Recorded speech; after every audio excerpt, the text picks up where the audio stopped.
People usually talk about the Nazis as though they were pure evil. It was unadulterated malice that swept through Germany, anger over the Treaty of Versailles. Hitler was a petty racist, and he appealed to hateful people by telling them that he was going to do all the hateful things that they wanted to do and couldn't. Italy and Spain and the Black Hundreds don't even get mentioned. All you need to know is that Germany got taken over by bad guys for a few decades until America showed up and saved the day. But this kind of rhetoric does true fascism a huge favor. Fascism isn't evil because it's motivated by pure hate. It's evil because it points people to legitimately decent outcomes and says we could have all that if it wasn't for all these obstacles and red tape in the way. Red tape like the rule of law. Obstacles like certain groups of human beings. Talking about fascism as if its one and only appeal is on the basis of hatred is to misrepresent it dangerously.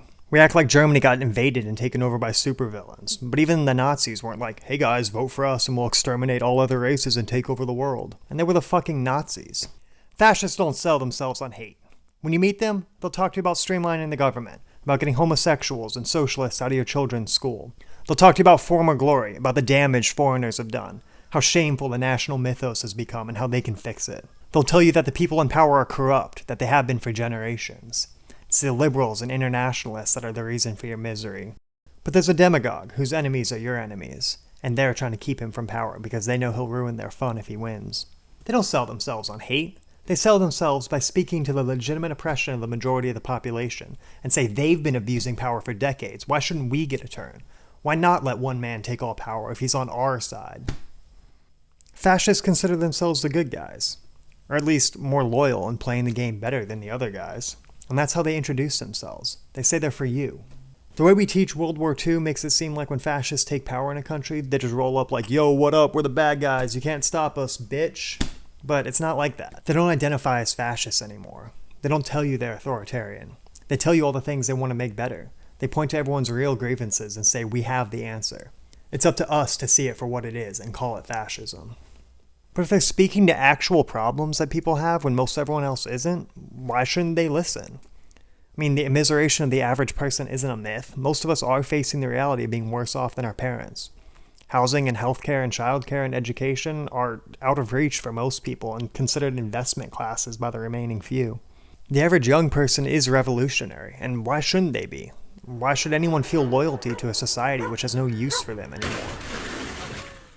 So what makes fascism the wrong answer? Well, there's more of that to come, I promise, but the short answer is this. The elites have certain rules which govern the use of power. Fascism starts when a group of elites get fed up with playing by these rules and losing, so they start to break them. Maybe they're, geriatric pedophiles with 8 years left to live, and they realize that they have little enough left to lose that it's worth wrecking the whole game for just one last shot at the throne. Combine that with a miserable population ready for class war, and you've got the two ingredients of societal collapse. These guys capitalize on the popular energy, but they redirect it against their political enemies. And the other elites hate them for it. Because when you have that kind of money and power, there's only one law that actually applies to you, and that's that you don't invite the masses into the halls of power. They were there with love in their heart. It was a beautiful day. Truth and glory. Call my hotline code 999.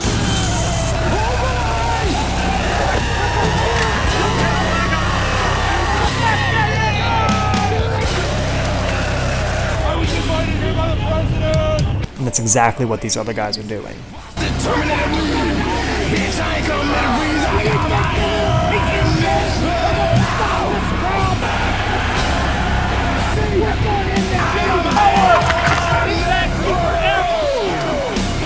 And they're yelling, join us. Truly respect law enforcement.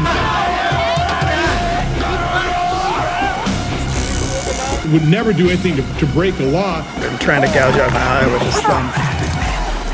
And so I wasn't concerned. They'll dress it up in the language of race and military might and national power, but that's just to redirect the people's anger away from its rightful target, which is them, the billionaires in the Epstein class who are still making up both sides of the fight. If we're going to sacrifice the rule of law on the altar of revolution, which is exactly what Project 2025 represents, it should be in the service of class conflict, not in the service of some petty political squabbles between a handful of hyper-elites who couldn't stand losing the game of power. I mean, there's no end. Like, we're still living in the midst of my fucking trauma. You know, I've got a president that fucking pardoned all the people that assaulted me, called them patriots. I get death threats every single fucking day. I lost my career. I lost my friends.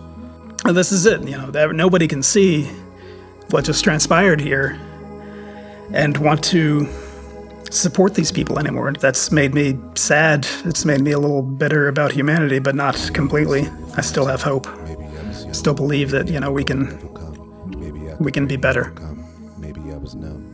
Maybe smoke was filtering through my lung. Maybe I was crazy, I was dumb. Maybe I was done. Maybe I was driving with a gun. Maybe I was aiming at the sun. Maybe I was sun. Maybe I was sober, never sun. Maybe I was riding on the road. Maybe I was old. Maybe I would come and never go. Maybe I would think but never know. Maybe I was slow. Maybe I was thinking driving slow.